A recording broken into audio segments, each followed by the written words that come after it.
Hello, what's good, YouTube? Hope you guys are all doing well today, and welcome to another episode of Staying in D1.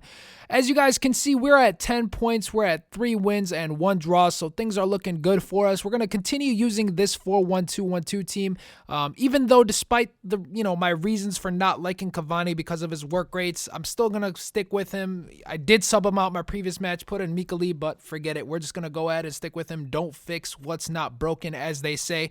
And another thing, I was thinking about doing a video purely on just work rates. I mean, I just want to talk about work rates and what work rates you should have in certain positions in proper or certain formations rather.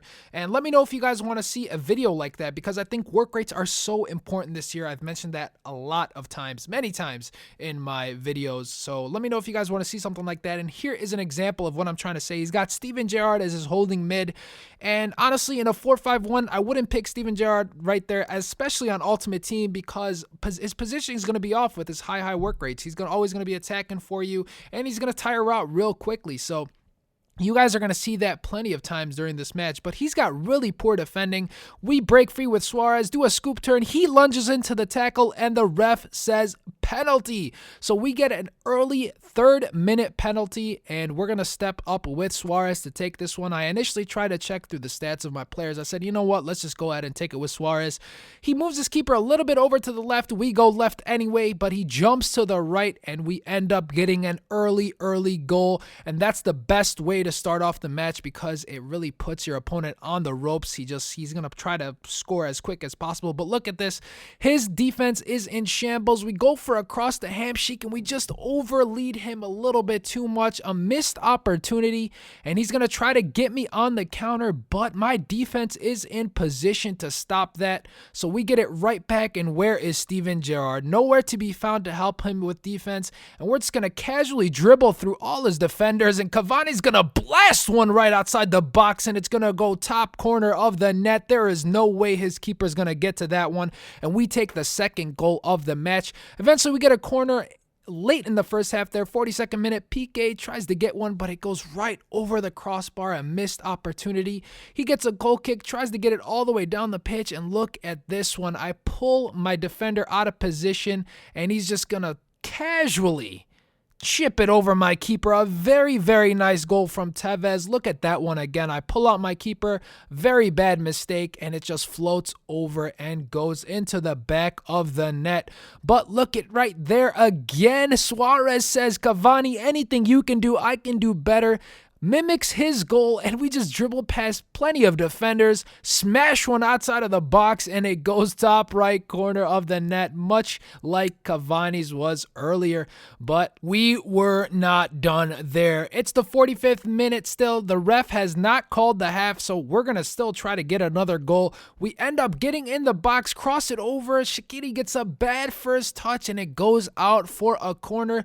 So we're going to try to sneak another goal in before the half to make sure we get a big lead. Hamshick's going to cross this one in. PK outmuscles a defender, gets the ball, heads it into the back of the net in the 45th minute.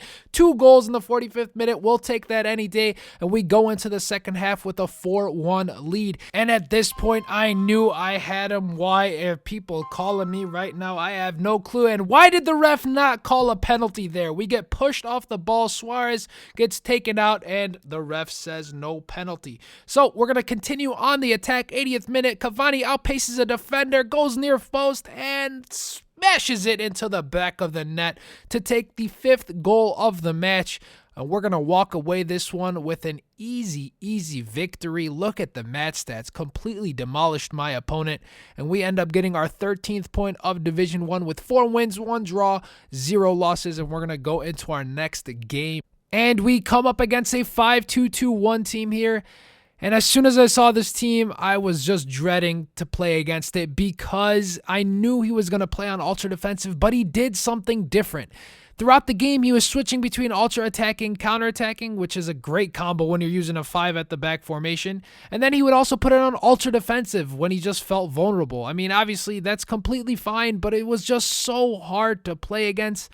It was actually worse than I'm making it out to seem because I did get my fair share of chances, so I'm not really complaining about his defending. It was just so hard to beat down. 5 at the back on ultra defensive is very effective this year in my opinion.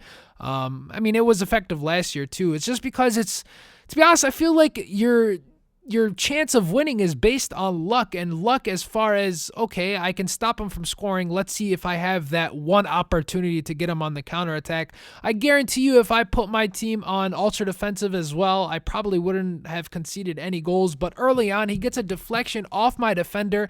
It goes for a corner. You guys can see here, he's on ultra attacking, not on ultra defensive at one point. And I think he was switching it every time he got the ball, but look at this. He has a custom set piece. He gets the header with Pepe and he ends up scoring. So there's one thing he's going to do. He's going to go on ultra defensive now. And I had so many opportunities to score, so many opportunities, but I just could not convert. This one, I just sky over the crossbar. Poorly decided to take, poor decision right there to take it, and I end up making some adjustments. I decided to get rid of Cavani this game because I really didn't like his work rates. Really were bad news against this team because he was sometimes not up forward for us, so I had no passing option. So I go ahead and take him out. I switch my formation to a 3-4-2-1, and it seemed to be a lot better against his type of play style. So I switched over to 3-4-2-1 to send more people up forward.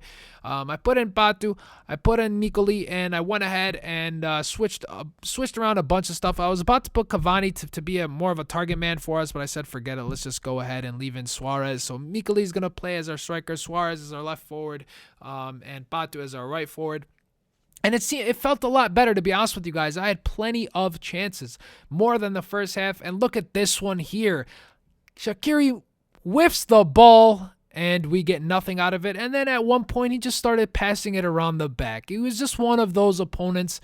This is the way he started to play. I put it on high pressure eventually, put it on ultra attacking, and he's still just going to pass it around the back, just wasting time. He's only up 1-0, and it's these types of opponents that make you really just go crazy at FIFA.